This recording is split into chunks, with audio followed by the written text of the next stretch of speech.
బ్యాంకులు కొల్లగొట్టిన దోపిడీదారులు ఇప్పుడు ఏపీ ఎన్నికల్లో కూటమి తరపున పోటీకి దిగుతున్నారు. వందల కోట్లు ఐటీ ఎగవేతలతో ఫోర్జరీ సంతకాలతో చేయి తిరిగిన వారు ఇప్పుడు ప్రజాసేవ చేస్తామని తెగ తప్పించిపోతున్నారు. వ్యాపారాల కోసం రాజకీయాలు, అక్రమార్జన కోసం పదవులు, ఇదే దందా నడపడానికి మళ్లీ సిద్ధమయ్యారు. బ్యాంకు లూటీలకు పడ్డ కేసుల నుంచి రక్షణ కోసం, అక్రమ వ్యాపారాలకు ఆదర్వరపు కోసం, మరిన్ని దోపిడీలకు రాజమార్గం కోసమే పదవనే లైసెన్స్ పొందడానికి బరిలో ఉన్నారు.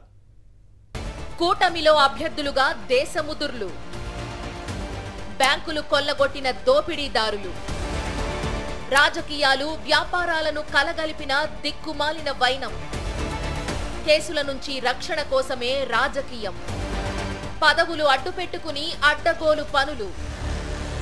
చంద్రబాబు చలువతో ఏపీ బీజేపీలో సీట్లు సాధించిన ముగ్గురు మహాముదుర్లు ఇప్పుడు ఆంధ్రప్రదేశ్ ప్రజలకు తెగ సేవ చేసేయాలనే తపనతో ఎన్నికల బరిలో నిలిచారు.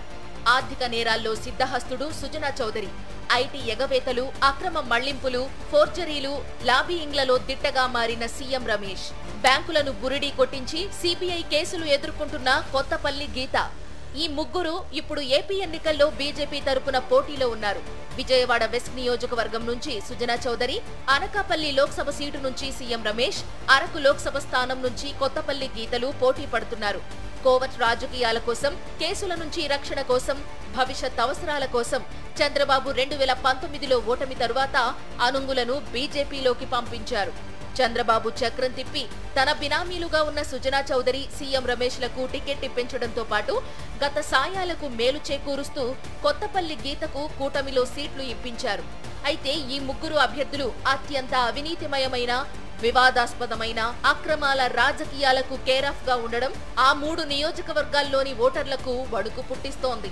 వ్యాపారాలను రాజకీయాలతో ముడేయడం, పదవులతో అక్రమార్జనకు తెగబడడం ఈ నేతలకు అలవాటు. వీరిని ఆర్థిక చేయూత కోసం బినామీలుగా వాడుతూ పరోక్షంగా చక్రం తిప్పిన చంద్రబాబు ఈసారి ఏకంగా ప్రత్యక్ష ఎన్నికల్లో రంగంలోకి దించారు. మరోవైపు 2014లో వైఎస్ఆర్సీపీ నుంచి గెలిచి టీడీపీలోకి వెళ్లిన కొత్తపల్లి గీతకు కృతజ్ఞతగా అరకు సీటును గిఫ్ట్ గా ఇప్పించారు.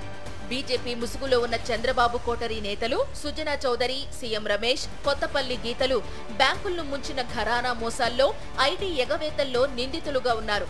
కేసుల నుంచి రక్షణ పొందటానికి, ప్రజాధనాన్ని మరింత కొల్లగొట్టడానికి సీట్లు సాధించిన ఈ ముగ్గురు అభ్యర్థులు ఇప్పుడు ఆంధ్రప్రదేశ్ ఓటర్ల ఆశీస్సుల కోసం కపట వేషం ధరించారు. అసలు వీరు సాగించిన దందాలు, నేర చరిత్రలేంటో చూస్తే జనానికి దిమ్మ తిరగాల్సిందే. పేపర్లపై అంకెలు చూపించి బ్యాంకులను ఆర్పేసిన వైనాలు, ఐటీ ఎగవేతలు, ఫోర్జరీ సంతకాల నిర్వాకాలతో కళ్లు బైర్లు కమ్మాల్సిందే. ఆర్థిక నేరాల్లో ఆంధ్ర మాల్యాగా సుజనా చౌదరిని పిలుస్తారు.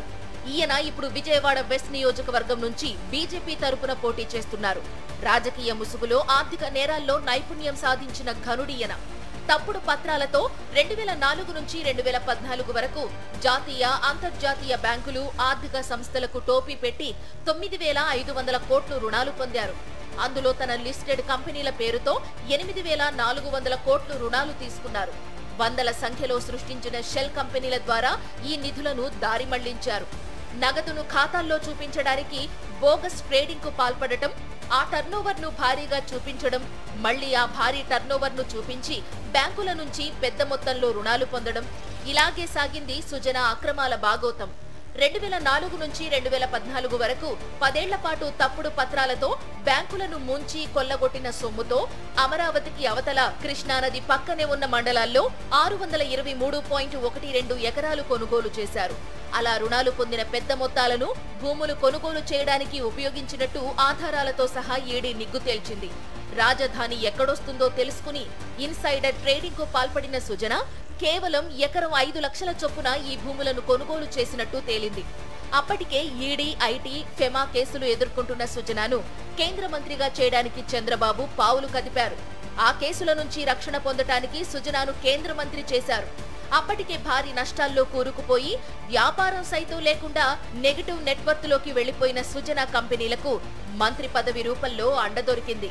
మంత్రిగా మారిన తరువాత బ్యాంకులపై ఒత్తిడి తెచ్చి మరిన్ని అప్పులు పుట్టించారు.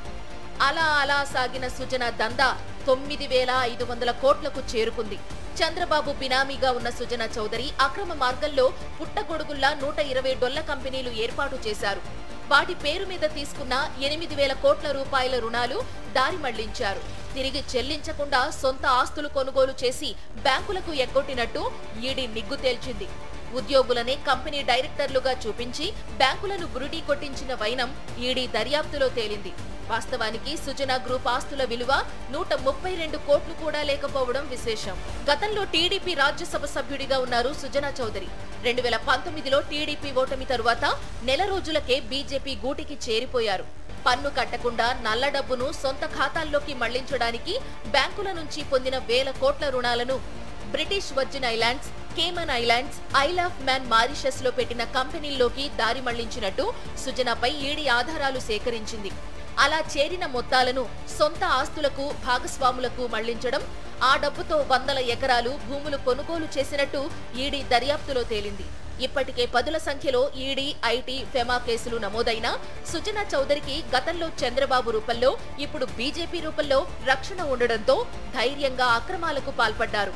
కేంద్ర మంత్రి కావడం, తరువాత బీజేపీలో చేరడంతో బ్యాంకులు కూడా చూసి చూడనట్టు ఉదారంగా వ్యవహరించాయి. అంతేకాకుండా ఎంత కావాలంటే అంత రుణాలు ఇచ్చేశాయి. రాజ్యసభ పదవీ కాలం ముగిసింది కాబట్టి తరుముకొస్తున్న కేసుల నుంచి తప్పించుకోవాలంటే మళ్లీ పదవులు కావాలి కాబట్టి చంద్రబాబు సహకారంతో సుజనా పావులు కదిపారు. పొత్తులో భాగంగా తాజాగా ఇప్పుడు ఏపీ అసెంబ్లీ ఎన్నికల్లో పోటీకి సిద్ధమయ్యారు. విజయవాడ పశ్చిమ నియోజకవర్గం నుంచి పోటీలో నిలబడ్డారు. చంద్రబాబు వల్లే తాను ప్రత్యక్ష రాజకీయాల్లోకి వచ్చానని బాహాటంగానే చెబుతూ ఎన్నికల ప్రచారంలో పాల్గొంటున్నారు. విజయవాడ వెస్ట్ నియోజకవర్గం సరిహద్దులు ఎక్కడో కూడా తెలియని సుజనా చౌదరి సరిగ్గా 40 రోజుల ముందు నియోజకవర్గంలో కాలు పెట్టి తనను అసెంబ్లీకి పంపమంటూ ఓటర్లను అభ్యర్థిస్తున్నారు.